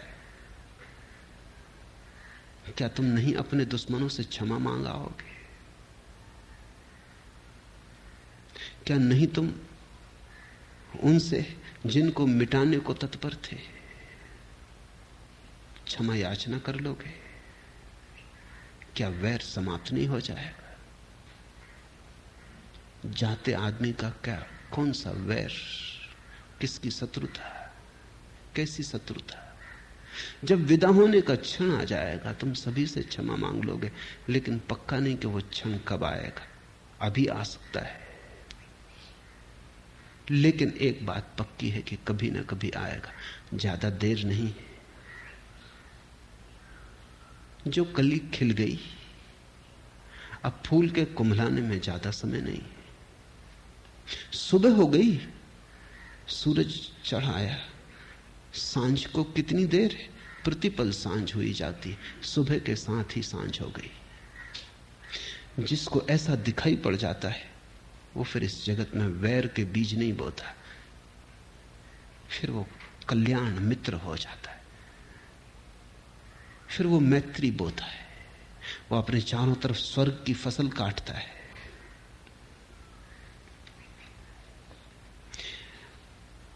हम इस संसार में नहीं रहेंगे, सामान्य जन ये नहीं जानते, ऐसे जीते हैं जैसे सदा यहां रहना है, उसी से सारी भूल हो जाती है। और जो इसे जानते हैं उनके सारे कलह शांत हो जाते हैं। क्षण भंगुर है जीवन, आंख झपी, क्षण भर का सपना है जीवन। इस पर बहुत भरोसा मत कर लेना। इस पे तुमने जितना ज्यादा भरोसा किया उतने ही भटक जाओगे। इसमें सो मत जाना, इसमें खो मत जाना, जागे रहना। नींद स्वाभाविक लगती है क्योंकि नींद सनातन की आदत हो गई है। जागना कठिन मालूम पड़ता है क्योंकि कभी जागे नहीं, लेकिन एक बार तुम जाग जाओगे तो ये जीवन तो क्षणभंगुर हो जाएगा, महाजीवन के द्वार खुलेंगे।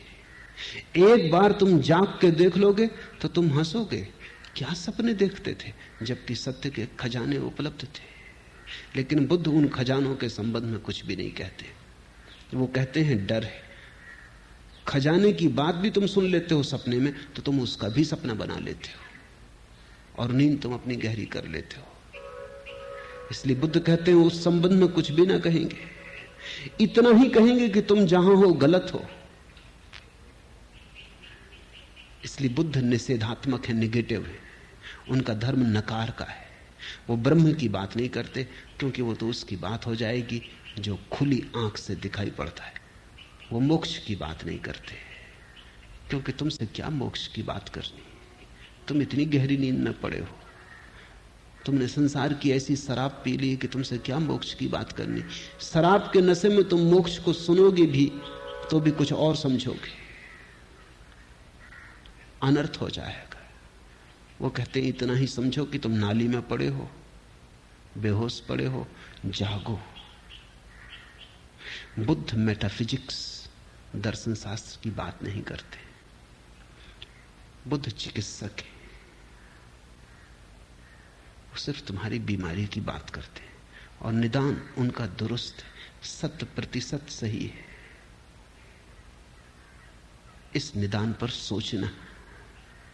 बुद्ध का धर्म भरोसे का धर्म नहीं है, गहन सोच विचार, चिंतन मनन, और उसी चिंतन मनन और सोच विचार से उठे हुए ध्यान का धर्म है। परमात्मा, आत्मा, मोक्ष, ये शब्द बुद्ध के लिए पराये। बुद्ध तो तुम्हारे मन का खंड खंड करेंगे क्योंकि तुम्हारा मन ही एकमात्र सवाल है। अगर तुम उस मन से जाग गए तो वो शेष सब तुम पालोगे जो उपनिषदों ने कहा है, वेदों ने कहा है, कुरान ने कहा है, बाइबल ने कहा है। लेकिन बुद्ध उसको कहते नहीं। इस बात को स्मरण रखना, जो पाना है वो पाकर ही जाना जाएगा। उसकी चर्चा व्यर्थ है और उसकी चर्चा खतरनाक है। ज़ेन फकीर हैं जापान में, बुद्ध को प्रेम करते हैं, सुबह सांझ पूजा करते हैं, लेकिन वे कहते हैं अगर बुद्ध का भी बहुत ज्यादा विचार मन में आने लगे और बुद्ध के प्रति भी बहुत ज्यादा लगाव बनने लगे तो सावधान, कहीं नींद में नया सपना तो नहीं आ रहा है। ज़ैन फकीर कहते हैं अगर बुद्ध रास्ते पर मिल जाएं, उठा के तलवार काट देना। बोकुजू अपने गुरु के पास था, उसके गुरु ने कहा कि देख अब वो खतरा करीब आ रहा है जब बुद्ध तुझे रास्ते पे मिलेंगे, तू डरना मत, लगाव भी मत करना, राग मत लगाना, उठा के तलवार काट देना, 2 टुकड़े खंड खंड कर देना बुद्ध के, चाहे तोड़ के नमस्कार कर लेना, लेकिन पहले तोड़ देना।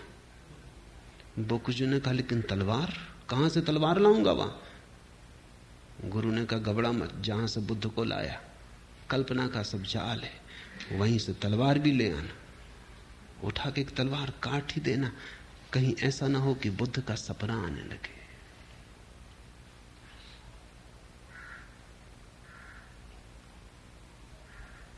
बुद्ध ने सपने को कोई सहारा नहीं दिया। बुद्ध से बड़ा मूर्ति भंजक जगत में नहीं हुआ है। और बड़े विडंबना की बात है, बुद्ध से ज्यादा मूर्तियां किसी की नहीं है, और उससे बड़ा मूर्ति भंजक कोई नहीं। उर्दू में शब्द है बुद्ध के लिए बुद्ध। बुद्ध जो है, जिसका मतलब अब मूर्ति होता है, बुद्ध का ही बिगड़ा हुआ रूप है। इतनी मूर्तियां बनी बुद्ध की कि बुद्ध शब्द बुद्ध होकर मूर्ति का ही पर्यायवाची हो गया। और इतना बड़ा मूर्ति भंजक कोई भी नहीं। बुद्ध की तलवार तुम्हें काटेगी, तुम्हें खंड खंड करेगी, तुम्हारी श्रद्धाओं विश्वासों को, तुम्हारी मान्यताओं को तोड़ेगी, ताकि तुम ही बचो तुम्हारी शुद्धता में, तुम्हारे परिपूर्ण निर्दोषता में, तुम्हारे क्वारेपन में। वही बच्चा है जो काटा नहीं जा सकता, नैनम छिदंती शस्त्राणी, जिसे छेदा नहीं जा सकता, जिसे जलाया नहीं जा सकता। बुद्ध छेदेंगे और जलाएंगे ताकि जो छेदा जा सकता है वो छिद जाए, जो जलाया जा सकता है वो जल जाए, और फिर तुम बच जाओ तुम्हारी परिशुद्ध अवस्था में। वही वेदों का ब्रह्म है, महावीर का कैवल्य है, कपिल और कणाद का मोक्ष, बुद्ध का वही निर्वाण है। निर्वाण शब्द नकारात्मक है। निर्वाण का अर्थ होता है दिए को फूंक कर बुझा देना। एक दिया जल रहा है, अंधेरी रात है, तुमने फूंक मारी और दिया बुझ गया, फिर तुम ये नहीं पूछते कि ज्योति कहां गई। बुद्ध कहते हैं ऐसा ही निर्वाण है। मैं चाहूंगा कि तुम फूंक मारो और अपने को बुझा दो, और फिर मत पूछो कि कहां गए। खो गई अनंत में, हो गई एक एक के साथ, मगर पूछो मत कहां गई। निराकार के साथ एक हो गई, मगर पूछो मत। कहने में बात बिगड़ जाएगी। चुप्पी और चुप्पी में समझ लो। ऐसी बड़ी गहन बुद्ध के विश्लेषण और निषेध में हम उतरेंगे। अगर तुम हिम्मत पूर्वक बुद्ध के विश्लेषण में उतर जाओ तो बुद्ध तुम्हें परम स्वास्थ्य की दशा में ला सकते।